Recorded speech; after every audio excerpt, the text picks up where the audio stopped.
Hello everybody. So today we're in for lower. Now this is my usual Tuesday session. It is by far the best gym in the area, and this is why I'm going here every Tuesday. It's about a 30-minute drive, but it's worth it for me at least. They have some of the best pieces of equipment in the local area, and I ran into some problems at my normal gym because the glute drive and the adductor machines were too light.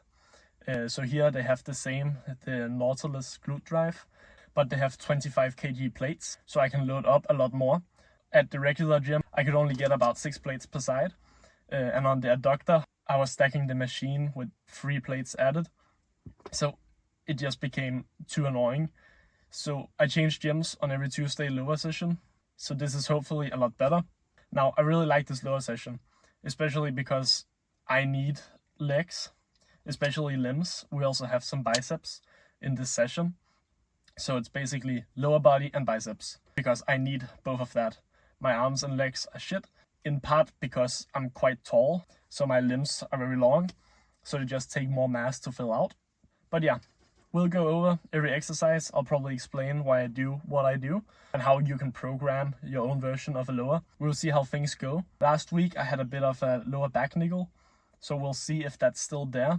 I'm not really sure, but if I can, then we'll try and deadlift.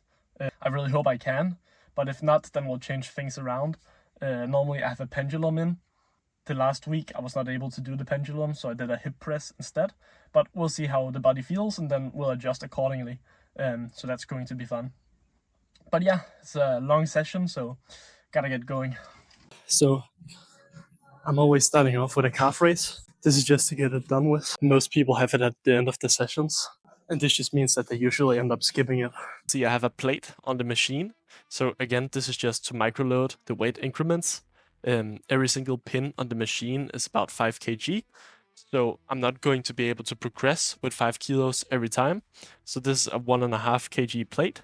So this just allows me to go up in weight every single session without stagnating or just needing to get reps.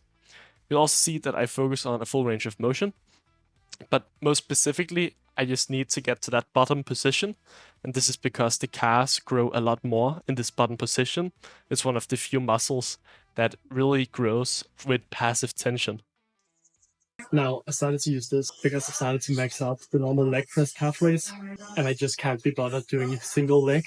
So this is a great alternative, but if I could use just a leg press, then I probably would do that, just because we have some actual fatigue going through the spine on this, which is not optimal, but it's better than most other things.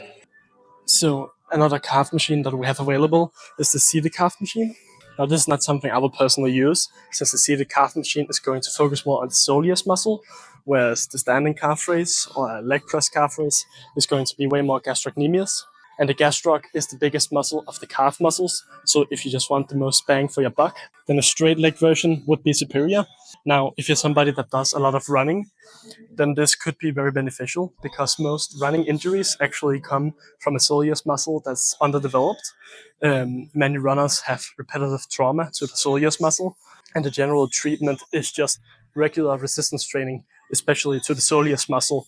So if you're a runner, then this may be good, but if you just want the biggest calves possible, then a straight leg variant would be better.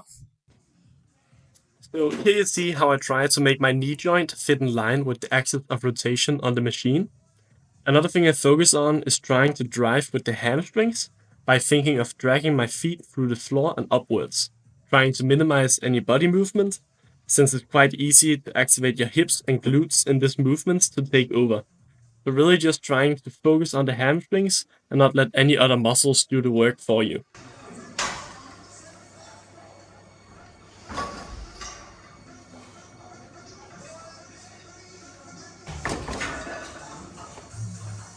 Just tried deadlifts. Can even feel on one plate. My lower back is just not feeling it. So we're not going to do that today. And I can already tell that I'm not going to be able to do the pendulum because again, that's going to compress my lower back and it just doesn't feel right. At least it didn't do that last week. So we're going to go forward with the hip press instead and take some load off the lower back. And then my knees are already passively warmed up from the leg curls. So we should be able to go almost straight into them.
Right, so just got done with the hip press. So now we're going into the glute drive. Now this is the machine I talked about at my regular gym. We only have normal 20 kg plates, so I can only load up about 120 kg per side. And as you'll see, we're going to do more than that today.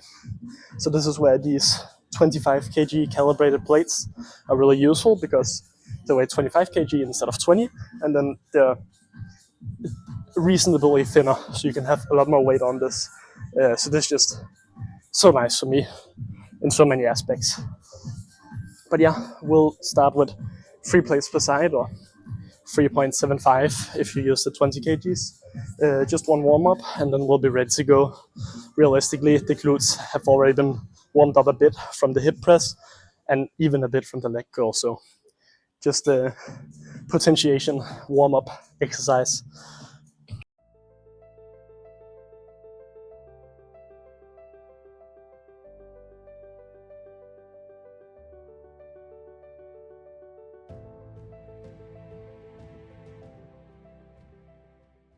So one thing you will see me do is that I have my feet rotated a little bit. This will just increase the activation of the glutes.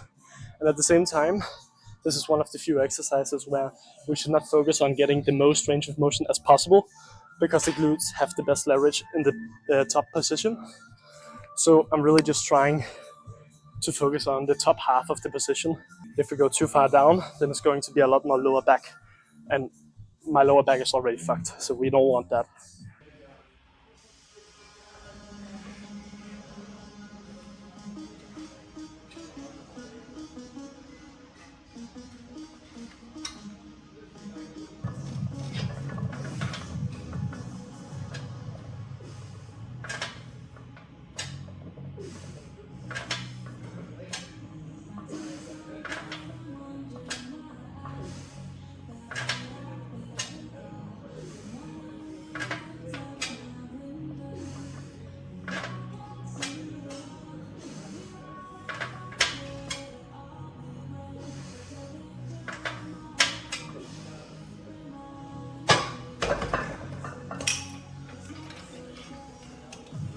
So, as you'll see, I'm pretty drenched. This is the hottest day of the year as of now. So it's incredibly hot to train in the gym. And generally, there's not that much you can do about it. You just gotta suck it up. But one thing I had noticed, you can't see it now because they have melted. But when it's really hot, I will always just fill my water bottle up with ice cubes before going into the gym. And this will just allow you to get some more fluid that is really cool, and that will help reduce your body temperature. So here you can again see that I'm trying to align my joints with the axis of rotation. At the same time, I'm using my opposite hand just to create further stability and really trying to anchor myself into the seat and trying not to move anything else than my upper arm.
So for the leg extensions, I'm using a seat belt to help keep my pelvis stable and not get involved in the movement. I'm still anchoring myself down by gripping the handles, and I'm focusing on having the seat set back to stretch the quads, but still having the knee joints in line with the pivot point.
Really good session. Everything's still progressing as it should be. I'm about 7 weeks into the diet and also around 7 kg down, but everything is still as it should be. Food is a bit lower, but that's only nice as of now. Food is still around 3,000 calories on a training day, so there's no problems around there. And I'm just continuing to add small amounts of loads to every single lift and just taking things slowly. Realistically, you're not going to progress a huge amount every single session, especially in a deficit. You saw me on the last clip having a 1 kg dumbbell on the leg extension. Now, this might seem like it's not that much, but if you do this every single year, that's 52 kg. That's a lot on a leg extension. If I continue at this rate for the next year, then I'll be adding like plates to the leg extension. And that's just a year. Like, most people are going to be wanting to train for several years. So even these minute changes, they're adding up, and before you even know it, it's going to be so much more than you think. So don't neglect these micro loads. They do so much more than you might think. Now, of course, if you're new to the gym and you can take higher load progressions, then you should do that. But you should also just know that it's not going to be realistic to jump by 5 or 10 kg every single week. So that's just some considerations.